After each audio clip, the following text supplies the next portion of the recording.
Ramai orang suka cerita seram tentang hospital lama, tapi ada satu tempat yang sering digelar hospital paling sunyi di dunia. Bukan sebab berhantu, tapi kerana sejarahnya sendiri sangat pelik dan misteri.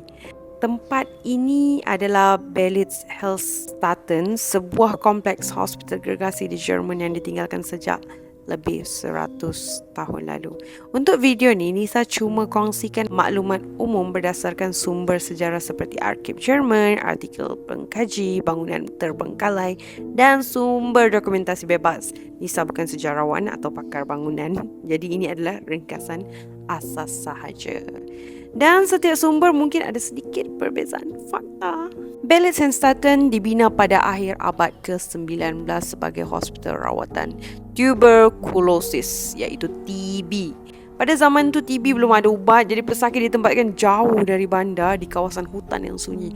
Hospital ini sangat-sangatlah besar dengan lebih 60 bangunan, laluan bawah tanah serta bilik-bilik rawatan yang direka khas untuk menempatkan pesakit-pesakit dalam jangka masa yang panjang.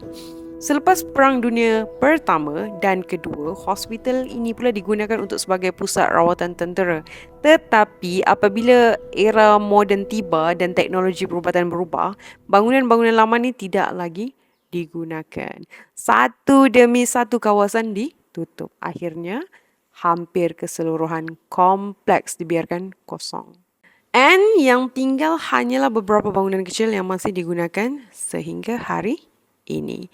Disebabkan terletak jauh dalam hutan dengan bangunan reput yang dipenuhi dengan lumut, ramai pengunjung menggambarkan tempat ini sebagai hospital paling sunyi di dunia.